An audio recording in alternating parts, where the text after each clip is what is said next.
नमस्कार, स्वागत है आपका बिहार समाचार में। अगले महीने से दरभंगा से दुबई के लिए फ्लाइट सेवा शुरू की जा रही है। उत्तर बिहार के यात्रियों को बड़ी सौगात। तो वहीं बेतिया के राम जानकी मंदिर में खंडित की गई मूर्तियां, लोगों का भड़का आक्रोश। बिहार अनलॉक 2 16 जून से होने वाली है। नीतीश सरकार ने भी संकेत दिया, आपदा प्रबंधन की बैठक होने वाली है। तो वहीं बिहार के कई जिलों में झमझमा बारिश, 3 दिनों का येलो अलर्ट जारी किया गया है। तो आज की तमाम बड़ी खबरों पर बात करने से पहले आपसे छोटी सी अनुरोध है कि कृपया वीडियो को एक लाइक जरूर करें, क्योंकि आपका एक लाइक करना ही हमारे मेहनत का फल होता है। तो न्यूज की ओर आगे बढ़ते हैं। तो शुरुआत करते हैं आज की बड़ी खबर से। कोरोना की रफ्तार थमने के बाद बिहार में अनलॉक की प्रक्रिया शुरू हो गई है। बाजार और दफ्तरों में धीरे धीरे रौनक लौट रही है। अनलॉक 1 की मियाद मंगलवार को समाप्त होने वाली है। हालांकि 16 जून से शुरू होने वाले अनलॉक 2 में ज्यादा बदलाव की उम्मीद नहीं है। माना जा रहा है कि जो व्यवस्था अभी लागू है, इसी को हल्के फुल्के बदलाव के साथ बहाल रखा जाएगा। प्रतिबंधों में ज्यादा ढील नहीं दी जाएगी। अनलॉक 2 में क्या सहूलियतें दी जाएं और किन प्रतिबंधों को लागू रखा जाए, इस पर विचार के लिए सोमवार या मंगलवार को आपदा प्रबंधन समूह की बैठक संभव है। आधिकारिक सूत्रों के मुताबिक फिलहाल जो रियायतें दी गई है, वह वर्तमान परिस्थितियों के लिहाज से काफी है। कोरोना की रफ्तार थमी जरूर है, पर ज्यादा छूट दिए जाने से संक्रमण दोबारा तेजी से फैल सकता है। ऐसे में बाजार में भीड़ भाड़ ना हो और आवाजाही को लेकर कुछ प्रतिबंधों को लागू रखना जरूरी है। बिहार में समय से पहले दस्तक देने के बाद मॉनसून ने पिछले 24 घंटे में राज्य भर में प्रसार पा लिया है। पूर्णिया में समय से एक दिन पूर्व दस्तक देने के बाद यह दरभंगा तक प्रसार पाकर पटना और गया में यह मानक से 3 दिन पूर्व पहुंच गया है। इसके प्रभाव से राज्य भर में पिछले 2 दिनों से रुक रुक कर बारिश हो रही है। मौसम विज्ञान केंद्र की ओर से अगले 3 दिनों के लिए गरज तड़क के साथ हल्की से मध्यम बारिश का येलो अलर्ट जारी किया गया है। जगहों पर भारी बारिश हो सकती है। मौसम विज्ञान केंद्र के अनुसार सूबे में सतह पर पूर्वा हवा का प्रभाव है। यह पूरे राज्य के ऊपर वायुमंडल में 8 किलोमीटर तक फैला है, जबकि वायुमंडल के निचले स्तर पर 14 से 16 किलोमीटर प्रति घंटे की रफ्तार से हवा बह रही है। तो इस सड़क सुरक्षा के नियमों का उल्लंघन करने पर परिवहन विभाग अब सख्त हो चला है। नियमों की अनदेखी कर गाड़ी चलाने वाले चालकों का ड्राइविंग लाइसेंस निलंबित करने की कार्रवाई शुरू कर दी है। इस साल के 3 महीने में ही अब तक 215 चालकों के लाइसेंस निलंबित करने की अनुशंसा की जा चुकी है। आमतौर पर गाड़ियों की जांच में केवल कागजात की पड़ताल होती रही है। हेलमेट सहित गाड़ियों से संबंधित सभी कागजात होते हैं, लेकिन अब परिवहन विभाग ने जांच के दौरान यह भी खंगालना शुरू कर दिया है कि चालक सड़क सुरक्षा के नियमों का पालन कर रहे हैं या नहीं। रूटीन जांच के अलावा दुर्घटना होने पर भी चालकों के लाइसेंस का निलंबन की कार्यवाही की जाती है। इसी अभियान के तहत विभाग ने जनवरी से मार्च 2021 के बीच 215 चालकों के लाइसेंस निलंबित की कार्यवाही की है।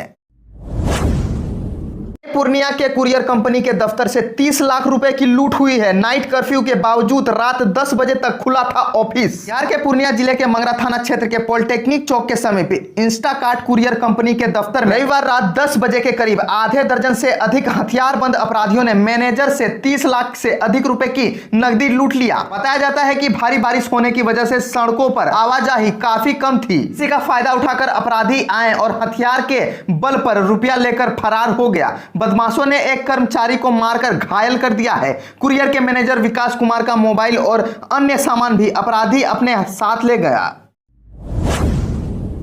बाढ़ प्रभावित इलाकों में महामारी के खतरे का सर्वे होगा। स्वास्थ्य सुविधाओं को दुरुस्त करने की तैयारी। बिहार के बाढ़ प्रभावित क्षेत्रों में महामारी के खतरे वाले इलाकों में स्वास्थ्य विभाग सर्वेक्षण कराएगा। राज्य में 28 जिले बाढ़ से प्रभावित होते हैं। इन सभी जिलों में जहां कोरोना महामारी के संक्रमण प्रभाव है, वैसे इलाकों को चिन्हित कर सर्वेक्षण किया जाएगा। इसके अतिरिक्त अन्य सभी बाढ़ प्रभावित इलाकों में गर्भवती महिलाओं, नवजात शिशुओं, जिन्हें देखभाल की जरूरत है और गंभीर रोगों वाले मरीजों को चिन्हित किया जाएगा।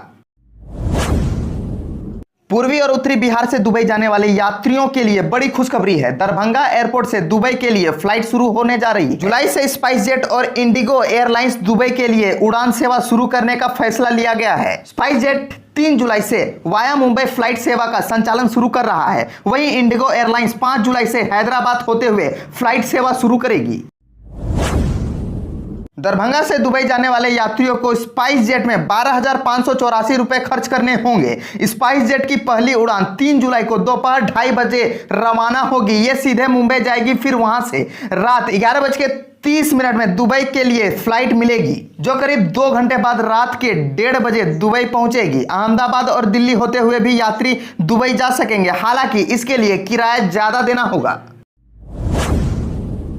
बिहार के पश्चिम चंपारण के बेतिया अनुमंडल क्षेत्र में एक मंदिर में भगवान की प्रतिमा को क्षतिग्रस्त करने पर बवाल हो गया। जानकारी के मुताबिक सुवर्ण नगर के बसवरिया धनुया पट्टी स्थित राम जानकी मंदिर में लगी भगवान की प्रतिमा को असामाजिक तत्वों ने तोड़ दिया, जिसके बाद स्थानीय लोगों ने जमकर बवाल किया और आगजनी करते हुए सड़क जाम कर दी थी। इस मामले में पुलिस ने कार्रवाई तेज कर दी है। मंदिर के पुजारी के लिखित शिकायत पर नगर थाना में अज्ञात सामाजिक तत्वों पर केस दर्ज कर छानबीन शुरू कर दी है।